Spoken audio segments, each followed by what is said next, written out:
Hello everyone, welcome back to the channel. This is Shala here.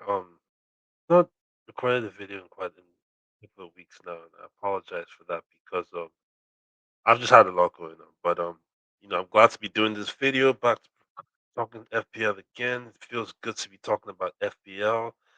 Um, I've had some rough 3 weeks, so two really bad red arrows, and finally I'm back in the green arrow by about 70k. But anyways. What I want to do in this video is that I'm just going to talk about five players that I'm considering for this current game week. Um, some some are pretty popular players, one week, some 1 week ones and whatnot. Anyways, so before we get right into it, please just drop a like in the video, subscribe, and just give us a follow. Turn on your notifications just so that you don't miss anything. And with that, let us jump into my watch. All right. So first up, I have Declan Rice. Chakwa and I actually spoke about him on the live stream on Sunday. He's really high up on my watch list because he's just been ridiculously consistent. He's only blanked 3 times this season, and he's got 6 attacking returns, which include 2 goals and 4 assists. And then one of the his 7 where he returned, he got DEFCON points, even though he didn't get attacking returns. So that consistency is actually quite ridiculous. And I think what's mad about it is that like 69% of Arsenal's goals have come from set pieces. And Rice is the guy that takes pretty much all their set pieces, and his deliveries have been top notch. Like his set piece game is really, really up there. And of course he's nailed on. He's 6.7 million also. So I think, and like I mentioned in the stream on Sunday, I don't think you get that kind of consistency um for that price. That kind of consistency is usually given by premium players. So I think He's one he's one of the best value midfielders in the game right now. But he does have a mixed run of games, which includes Sunderland away this week, which I think is a potential banana skin for Arsenal. But Arsenal are expected to win regardless. But and then he has Spurs at home next. Derby. That's never an easy game. Then Chelsea away, another Derby, and then Brentford at home. So, but I don't really think all of that really matters given his consistency because again, like I did mention earlier, 69% of Arsenal's goals have come from set pieces. They're the set piece kings. They are just brilliant at it, and he's the one that usually putting the balls into the box for someone to get on the end of it. All right, so staying with Arsenal, Mikel Marino. Now this is just going to be a 1 week punt, and this is simply because Gyökeres was taken off at halftime in their last game, and Arteta has confirmed that he's not going to be available until after the international break. So with both Havertz and Gyökeres out, I expect Marino to lead the line this week, and he's done this pretty well in the past. He's shown that he's a capable emergency striker, and just a couple of days ago in the Champions League, he bagged two against I think it was Slavia Prague he played, and at 5.9 million with just 0.4% ownership. I just think that's serious differential territory, and it's just a nice 1 week play. Even since the only reason I've called well, it's a 1 week play because Arteta did say that Havertz and Gyökeres will be back after the international break, and I do expect that at least one of them will be back for game week 12. Well, probably Havertz. To be fair, like I expect at least one of them to be available for game week 12. But so this move is just really about if you just fancy a 1 week punt, a nice differential that can potentially move you up the rankings. You have a a cheap midfielder playing up front, and he has delivered in the past that he can play up front and get goals.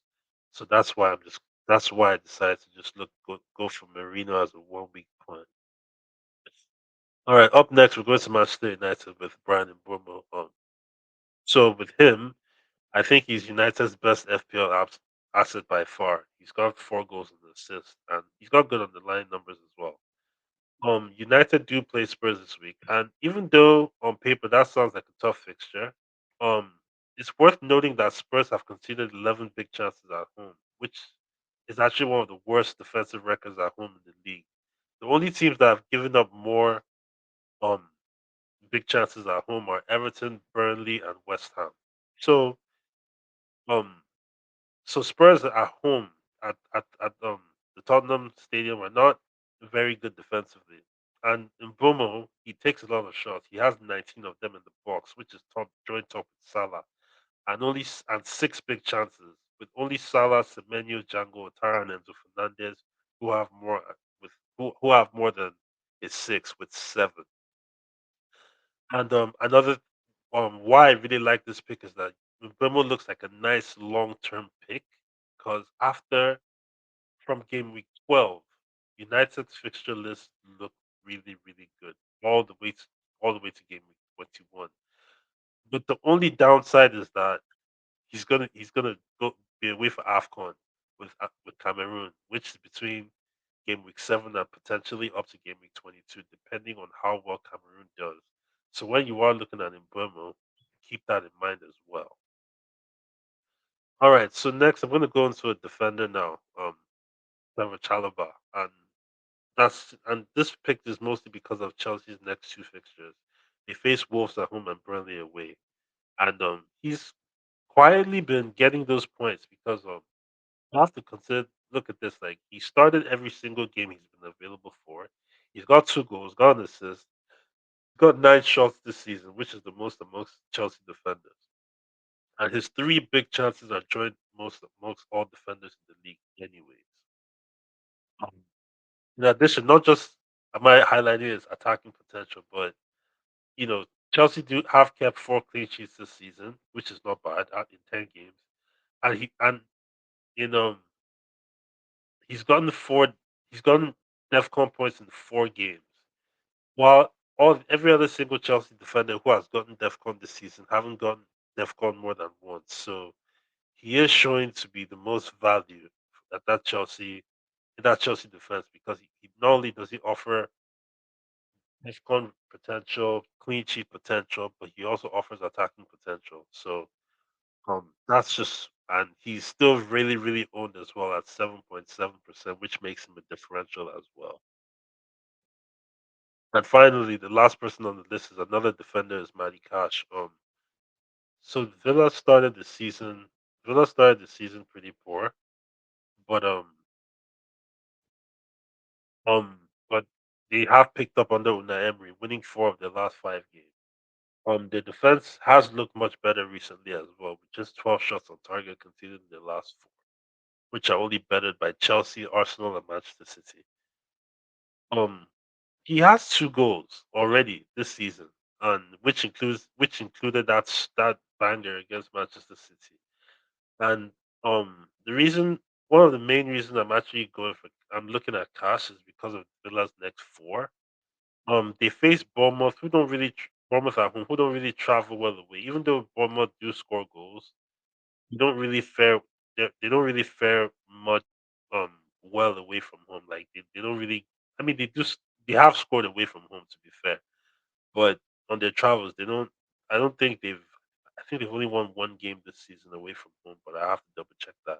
Then they have Leeds away, Wolves at home, and Brighton away. These are all teams um, apart from Brighton, I see clean sheet potential against Leeds and against Wolves. And he's well priced at 4.6 million. He's owned by only 5.3% of players in the game, which makes him a nice budget differential as well.